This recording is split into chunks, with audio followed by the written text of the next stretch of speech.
Hi there. We're so happy to see you. So glad we did not scare you off with our day one episodes. You've come back for more or you're coming back for the first time. Either way, we are so thrilled to have you here. I'm Bill Pulaski, and I'm thrilled to see you for today's episode and the AP exam. We've all had so much to contend with this year. Some of you are fully at home, some are blended hybrid, some are full hybrid, block scheduled, some are in school, then out of school, then in school again, and fully remote. And all through this time, the AP exam has been this abstract thing that was out there that you were kind of sort of going to do, maybe sort of someday, kind of. And well, here we are. The abstract is now the concrete. The exam is real. It's 3 weeks away for some of you, 4 for others, 2 or 5 for others beyond that. And it's sort of like driving on Interstate 70, heading from the east, heading out to the Rocky Mountains, heading to Colorado. That long drive through Kansas and then into eastern Colorado. You see the mountains long before you get to them. You see the white caps, then you see the granite line, then the tree line, then you're in the rolling hills heading into the foothills of the Rockies. And by the time you reach Denver, those mountains, they fill your windshield. Well, that's where you and I are at the AP exam right now. My students, you're my students as well too, all the teachers I know, the AP exam is now filling our windshield as we are in review mode and trying to get the things done that we need to get done. Welcome to AP Daily Live Review. We're so glad to get started in this process. Our job is to kind of show you the way to take the scary and try to make it less scary and also make it accessible, because you've got to understand, not only can this be done, it can be done and you're going to do it. And engage with the process of, what is it we're going to learn today? What are we going to see and go through in our process for today? We are going to look at tonight's session, Period 3 review content essentials. We're going to check out the time period materials for 1754 to 1800. We're going to explore exam components. There's been a lot of discussion within the student communities even about AP Daily Live Review and what you think you want out of it versus what you actually want out of it. Content review, there's plenty of room for that here. We'll do a topical graphical approach to some of that, but AP Daily gives you much more of that. What we're here to give you in so many ways is the exam strategies and the exam components so you really understand what it is to do. Students can hit any target they can see, but I just got to make sure you can be able to see the target. So we'll try to get you there. Skills development as well. In that, the components of the exam in real application for you. The hardest part always is beginning with written work. And so we're going to work the thesis and context as we do what we do for LEQ and DBQ responses to work through some things. Additionally, then, would you please, we would love it, Dr. Webb and I would love it if you would give us feedback in terms of, are you getting what you want or are you getting what you need out of this whole process? And please use the QR code that you've got right here to submit feedback to us for the AP Daily Live Review series. We wanted to make it the best possible thing we can be to put each of you in the driver's seat to have the best possible puncher's chance to succeed on the exam when the time comes. So formats for 2021, we will share this slide with you every day, every episode, because it's worth knowing depending where you are of the three formats. The pencil and paper kids, your exam is coming up sooner rather than later.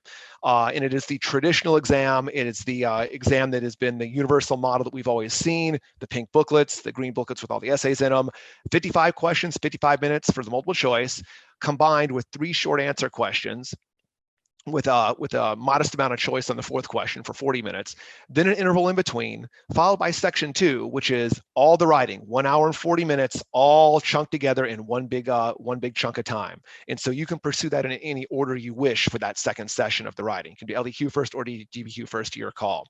Digital and at-home administration is going to be different in some significant ways. Multiple choice is the same, 55 questions, 55 minutes. Short answer, there's 3 questions. There's no choice here. You'll be doing the 3 they put in front of you. And then you will move from there after a transition period into your document-based question, which is 1 hour, same allotted time, but then there is no long essay. 2 short answer questions, 2 additional questions, 40 minutes to deal with them. All 5 short answer questions are compulsory. You've got no choice. You've got to do them all. And additionally, unlike checking your work from the pencil and paper model, there is no going back in terms of once you click on a question and move on to the next question. So you have to do what you do in the sequence that you do it in. As for essential content, we're going to kind of merge and meld our content through the skills and kind of weave them in between the assessment components and the skill development to try to work you into period 3 in as many aspects as we can. So as I discussed, a lot of this you'll be able to find in Unit 3 videos for AP Daily, with the content in far more detail than we're giving here, as we are really focusing on the exam and how to employ that content on the exam and use it to really come to bat for you in ways that will do you justice for the scores you want to get. So to begin with, the first element of period 3 where we're going to begin is the 7 Years' War.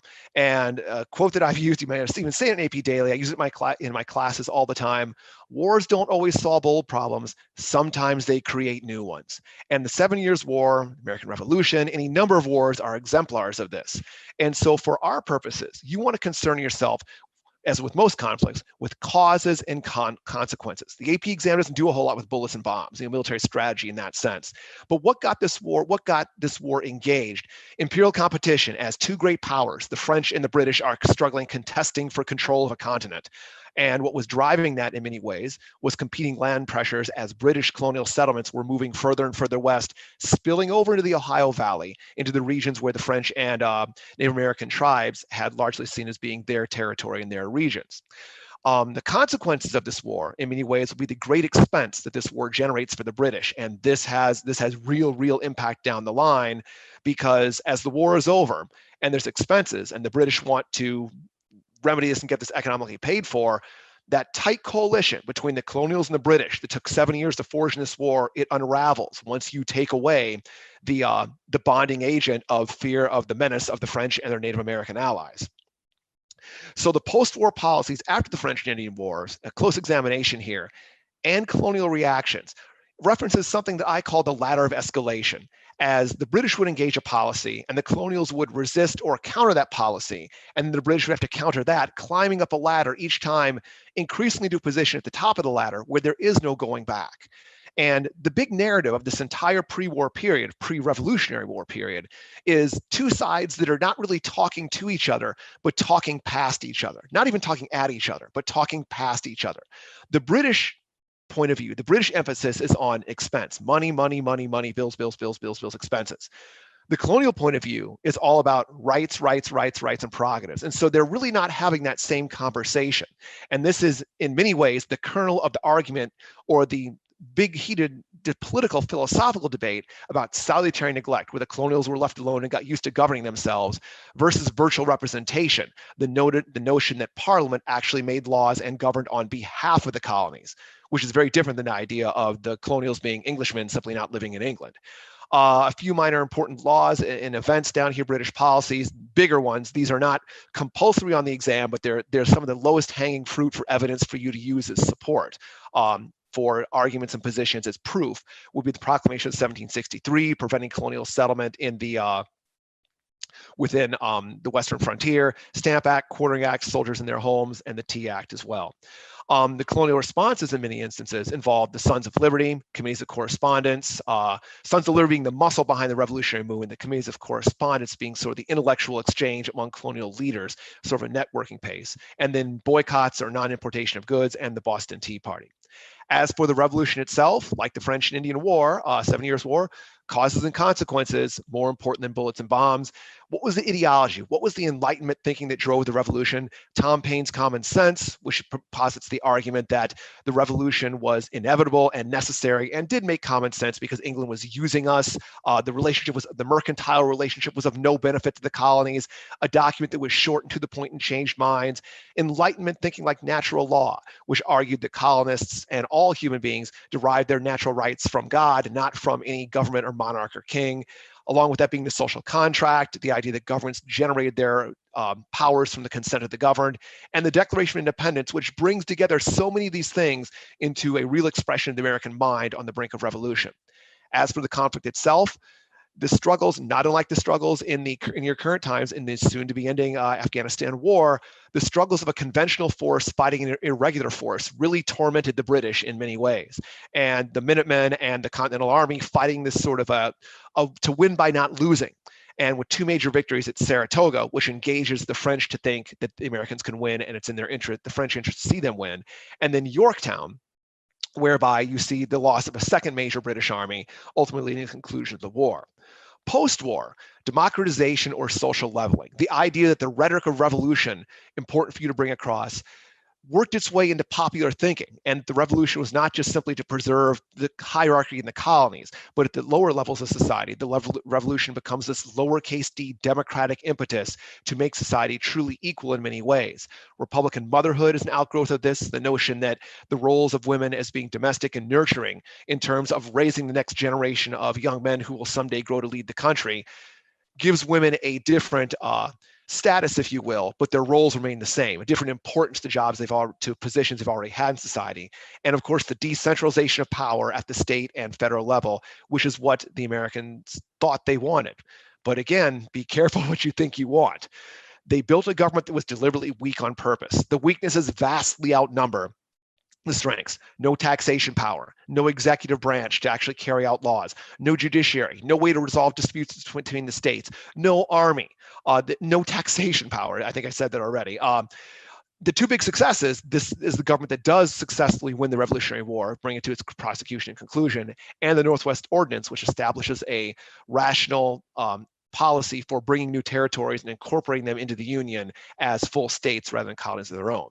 Shays' Rebellion is the big event, which of course exposes the Articles of Confederation government for what it is, which is sort of a government on paper that can't really enforce its will when it has to be put down by the Massachusetts state militia because there is no army to put down this tax revolt that takes place in Massachusetts. Leading to the Constitution, then, a series of compromises, many of which you've probably learned since the fourth grade, or certainly in your middle school courses. The large state plan on representation, saying representation ought to be based on population, being the Virginia plan, or the New Jersey plan, which is a small state plan of every state gets equal representation, coming together in this great compromise of a two-house legislature, whereby the lower house, the people's house, population being based on, or representation based on population, that house is the House of Representatives, where all the tax bills will start, as opposed to the Senate, where every state, large and small, gets exactly 2 members, even-steven membership. The 3/5 compromise, which is a way of dealing with slavery for population purposes for the South, which guarantees the South an outsized amount of influence in this government for the first 60 years, even with the concession of this international slave trade stopping in 1808. And of course, the notion overall within the Constitution of compartmentalizing government, of a checks and balances system which tries to avoid the concentration of power in too many places. Federalists are advocates of this new government, whereby the anti-federalists were very suspicious of this entire model all the way along. In that initial federal period, though, then you have Washington and Adams, the first 2 administrations. Washington sets numerous precedents, which the creation of a cabinet, not specifically called for in the Constitution, and a financial plan of Alexander Hamilton's with the Bank of the United States, which puts the American experiment in this new government onto a firm economic footing, as well as Washington having to struggle with issues of neutrality as the great European wars are being engaged in between the British and the French, or the general European continent and the French, over the kind of government the French are trying to install after they depose their monarchy. And of course, the Whiskey Rebellion, which makes a great contrast in that compare and contrast skill to Shays' Rebellion. Shays' Rebellion exposes the weakness of the US government. The Whiskey Rebellion and Washington's effective ability to disperse this rebellion shows the strength of the new federal government, which is a virtue if you want a strong federal government, and a vice if you're an anti-federalist who is suspicious of this concentration of power. You begin to right away then have factions within Washington's cabinet. Hamilton and the Federalists opposing Jefferson and Democratic Republicans over these issues of policy, like the bank, like neutrality, like taxation. And as Washington leaves in his farewell address, which is mentioned specifically in the curriculum framework, the 2 big things you need to know that Washington advises the country of: that foreign entangling alliances are bad. After 1812, we're going to listen to that for the better part of 100 years. And that political parties or factions are bad, which we're not going to listen to at all, even though he tells us we ought not do it. Adams, his second administration, has the same problem Washington has with foreign policy. And his greatest achievement is to maintain peace with France, as opposed to an undeclared naval war turning into a full-on war with the French. His greatest triumph is then followed by his greatest political misstep, which is to support the Alien Act and Sedition Act, which were passed by Federalists in Congress, which had the express purpose of attempting to destroy the political opponents of the Federalists. There's a huge backlash against these, involving the Kentucky Resolution and the Virginia Resolution, bringing forth, Madison and Jefferson bringing forth through these resolutions, the ideas of nullification, that states might have the right to maybe reject any federal law that they don't want to follow, because the states came first, being part of this compact theory of government, that the states gave birth to the federal government and thereby are first in line. These two ideas will play a big role in political thinking off again and on again into period 3, but also particularly into period 4 and 5 and 6. So let's review then, trying to use some of these pieces and content to look at multiple choice, what you're going to see and how you're going to see it. Multiple choice is 40% of the test. So therefore, having a general working knowledge of how the questions are built, what you're going to walk into, is something that we think is really important for you. Hopefully some of you have seen stimulus-based questions, but we want to give you sort of an origin point for where they come from, how they work, to give you a sense of the ocean in which you swim when you sort of work your way through this national exam. First of all, the AP Curriculum Framework, which is available on the College Board's website within the AP course pages. The course examination description guide has this framework in it. It's sort of the course outline. It is the basis for what the College Board has said, we promise this is what we are going to test, which means it's not a test of facts. It's a test of using facts to demonstrate your knowledge of key topics and key concepts. That's an important paradigm shift in your thinking that I want to get to more on later. Basic structure of your items and common vocabulary, so you know the language I'm speaking here. You've got a stimulus, which is the prompt, the direction, or in our purposes, the picture, the illustration, the image, the quote, whatever it's going to be. A key is going to be your correct answer, and then distractors to be your incorrect answer choices. There's 4 choices total, 1 of which is correct, 3 of which are incorrect, just so you know, not like some other national standardized tests, there's not 5, 4 is what you're dealing with. All your items are set-based. 2 to 5 items will be built around the same picture, quote, graphic, what have you. Stimuli can be primary, secondary sources, pictures, cartoons, graphs, tables, as long as it's something that an item writer could pull 2 or 3 or 5 separate questions out of. Now, when it comes to those questions, each question is like in its own little bucket or jar. It has nothing to do with the other questions. They just simply happen to share the same stimulus. Therefore, you will not need to answer question 11 correctly in order to then answer question 12. It's not like that at all. And no item will be set up to tip off a test taker as to what your answer might be for something further down the line. Additionally, in any set of questions for a stimulus, different content testing or different skill set. In other words, you will not have 3 comparison questions in a row for a stimulus. You will not have 3 continuity and change questions in a row. You will not have 3 contextualization questions in a row. You would have one of one, and then one is something else. They're going to try to spread the field on the skill set for the exam to demonstrate that you can actually apply the skill set of the exam. So what are you not going to see? Your questions are not really going to be driven by reading comprehension. You need to understand a passage to generate context on it, but the answers won't be drawn from, and the main idea is, in that sense. Also, you're not going to see the kind of questions you've seen all your life in history class growing up, where boldface print, proper noun words were the answers. This is the reverse of that in many ways. Boldface print, proper noun words can prove that you understand the concept or the topic, but it's not necessarily called for because it's not something they've promised they're going to test. 6 question types that you have. I put these in red here because these are the kinds you'll see the most. They get to the front of the line because everything has a cause and everything has a background or a context. And so they're the easiest kind of questions to build. You'll see them the most. The other 4 kinds of questions you will see sprinkled throughout those 55 to varying degrees and varying effect.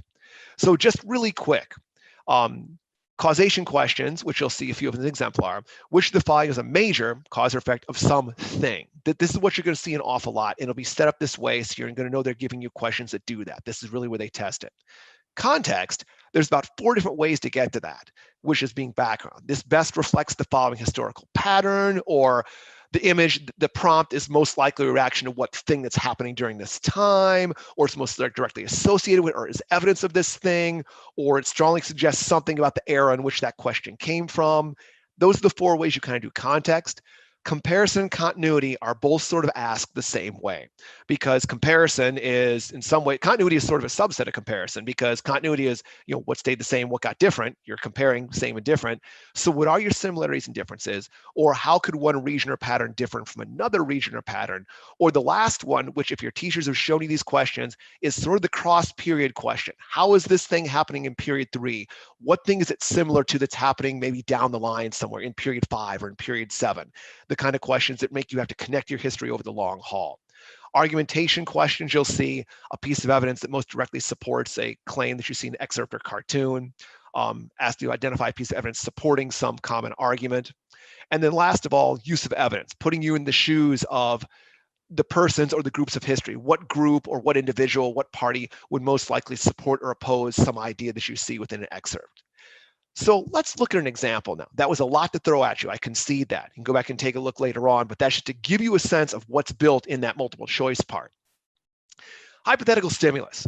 I like this image, so I pulled this one out here. This is the Bostonians paying the excise man, right in the wheelhouse of period 3. Poor John Malcolm, the English colonial tax collector in the middle, is getting tarred and feathered here. We've got all kinds of things going in the background. We're dumping tea in Boston Harbor. We got a hangman's noose. The Stamp Act is thumbtacked upside down to Liberty Tree. There's a lot that's happening here, and that's important for our question, which our first question being a causation question. The activities depicted here are most clearly a result of which of the following developments. So what led to the things you're seeing in the picture in reeling as to what they're actually asking you? Is it from the rise of Protestant evangelical religious fervor, which would be Great Awakening? Is it from an emphasis of talent on hereditary privilege? Or is it British efforts to assert authority in the colonies that drove this? Or is it Thomas Paine publishes Common Sense, which drove these events to happen? Your strongest answer here is going to be British asserting imperial authority, which you know is that story, that ladder of escalation I talked about. The more the British tried to make the colonials pay what the British thought was their fair share, the more upset the colonials got, not about the monetary amount, which it bothered them, but about whether or not England had the right to do it at all. And so being causation, the reason I was showing you about the curriculum framework, the course examination description guide, which is in the course homepage for AP History, is here's your topic this question is drawn from, topic 3.3. Here's your key concept. Notice how the words that I've indicated in color here, this is the language of the curriculum framework. And the language of the curriculum framework is the language that is used to build both keys and distractors. So if you can speak the language of this document here, which is a hefty document, but if you can speak the language of that document by finding it digitally online, becoming fluent in the way that it speaks to you, you will understand the language in which questions are built for you in both keys and distractors and what they're looking to get you to understand, which is not the Boston Tea Party, but these British efforts to assert imperial authority in the colonies. Second question, here's a cross-period one for you. Activities depicted in the image had the most in common with which the following actions during other periods. Is this image here, are these activities most like conflict in the West after the Civil War? Is it most like the belief in states' rights that is held by defenders of slavery prior to the Civil War? Is it most like the participation of young people in the counterculture rejecting existing society? Or is it most like the nativist attacks on immigrant culture after World War I, the Red Scare, with people being attacked? Well, the best answer here, strongest answer here, you could make an argument that in the 1960s, yes, the counterculture rejected, adult society.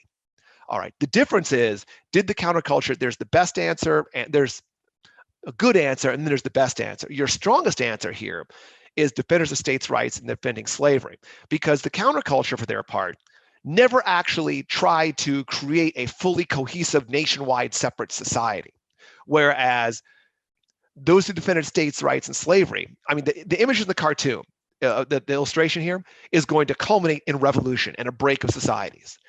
In the 1850s, defenders of slavery, they will fail at attempting to break society, but not for a lack of effort. 5 years and 300,000 dead Americans later, the Civil War is put down. So this is a comparison question. Strongest answer, regional differences here, crossing over period to section 5.5. Concept 5.2, you notice here, again, the wording. Defenders of slavery base their arguments on doctrines, the view that slavery is a positive social good, and the belief that slavery and states' rights, there they are, were protected in the Constitution. So it is not completely universal, but the questions will always hew very closely to this language, because the further the questions get away from this language, the more the questions get away from that thing that the College Board promised you that they were going to test, which is the topics and concepts of the course. So what should we take away? Pay attention to what's in front of you on the page. Your source codes and dates make a real big difference. For instance, back to review, if you get a little quote and the bottom says, your source code says, George Washington, farewell address, 1796, then you automatically should know, even before you read it, alarm bells going off your head, this is probably going to be something about alliances being bad or political parties being bad. And that can set the table for you to almost get to where you want to get to in the question and put you in a good position for that. Second, as I've talked about, I can't stress it enough, become familiar with the language, phrases, and topics of the framework. This is what is going to be tested. And that's important for you to understand. So it's almost like taking a set of binoculars, as I said, and looking at them through the other end, because now we're using facts to prove your knowledge of topics and key concepts versus simply testing facts, Proclamation 1763 or Boston Tea Party, testing facts in and of themselves as being the most important thing you're ever going to have to know. And here is your link directly to the curriculum framework. And it's a big document. It's a substantial document for all 9 time periods. Take it in small batches. Start looking at it and breaking it apart into those topics and concepts now. And where you do see proper nouns, like Washington's Farewell Address and Thomas Paine, for instance, are in the framework, pay particular attention to them because they stand a very good chance of appearing as accessible items on the test. There's 46 presidents in American history. I think only about 6 or 7 of them are mentioned by the name in the framework. And so there's persons worth knowing for that and paying particular attention to. You become sort of a student of that. If you know the target you're trying to see, I think you can hit it. And the target you're trying to see is built off of this document.